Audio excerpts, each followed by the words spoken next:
どうも WeK チャンネルのケイスケです。前回は 3D CAD による設計の様子をお届けしました。今回は足の製作に取り掛かりたいと思います。それでは早速参りましょう。第39回平屋住宅をフルセルフリノベーション、高級座卓をダイニングテーブルにリメイク、足製作編1やっていきたいと思います。よろしくお願いします。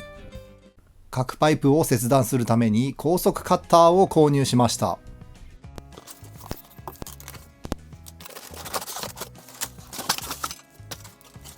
本体付属の切断砥石は切れないという情報があったので、別途モノタロウで購入しておきました。高速カッターをチョイスした理由は角度切りを行うためです。Amazon で購入したデジタル角度計を85度に合わせます。台座と切断砥石の角度が85度になるように調整します。こちらのボルトで仮固定し、こちらのボルトで本固定します。図面を描いて材料を切り出します。この図面は概要欄からダウンロードできますので参考にしてみてください。使用する角パイプは 60mm×30mm で長さは2メートルです。はじめは図面の赤の寸法ラインを切っていきます。先ほど85度に設定したこの2箇所を切断します。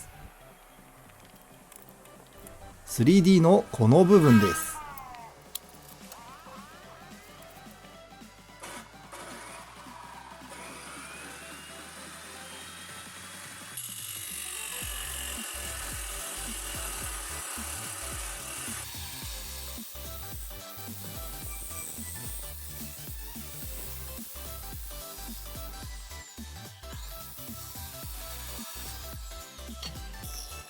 バリがあるのでうまく測れていませんが、ほぼ85度で切れました。次に中央部分を取り出します。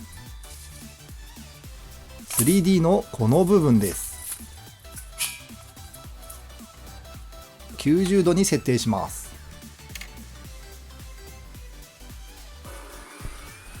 この時点で規定の長さにカットしちゃいます。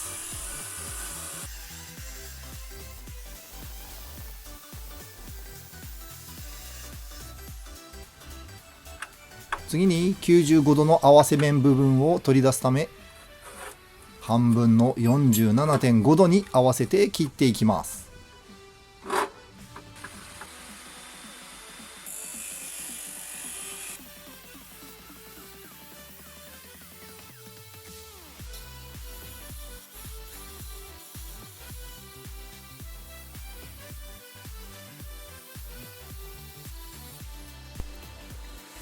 測ってみるとぴったり 47.5 度になりました。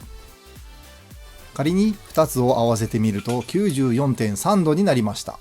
あとは溶接の時に微調整して95度にしましょう。まずはそれぞれの部材の片側カットが完了しました。次の日雨が降ってきたので車庫の中で作業しています。図面の青の寸法ラインを切ります。青は設計寸法なのできっちり寸法を出す必要があるので慎重に行います。 47.5 度の部分を切っていきます。しばらく使っているとこんな感じでいくら押し付けても切れなくなってしまう時があります。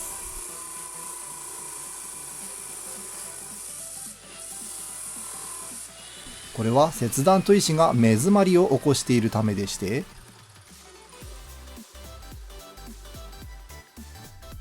こんな感じの薄い板をガシガシ当ててやると目詰まりが解消します。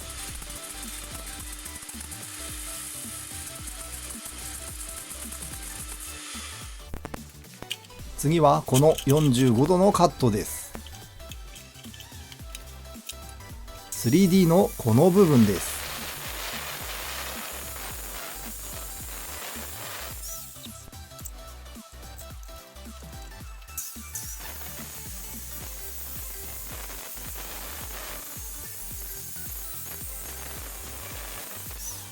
45度カット終わりました。合わせるとだいたい90度になりました。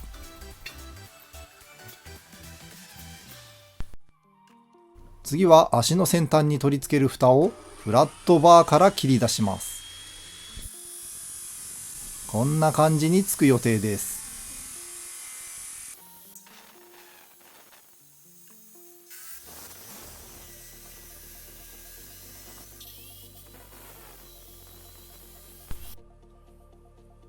最後は中央部分の V 字部分をカットしますが、高速カッターは使えないので、ディスクグラインダーを使って切り込みを入れていきます。ディスクグラインダーは別名ベビーサンダーとも呼ばれます。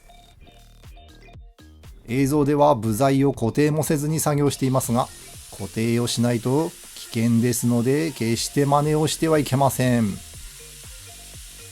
このディスクグラインダーは非常に便利なのですが、見た通りめちゃくちゃ危なっかしいツールです。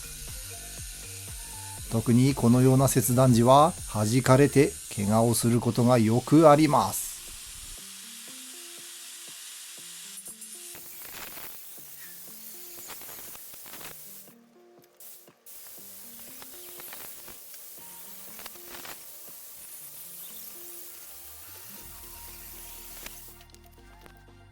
良い感じに両端を V 字加工することができました。次回は足の組み立てをやっていこうと思います。お楽しみに。チャンネル登録、高評価、感想やアドバイスなどコメントよろしくお願いします。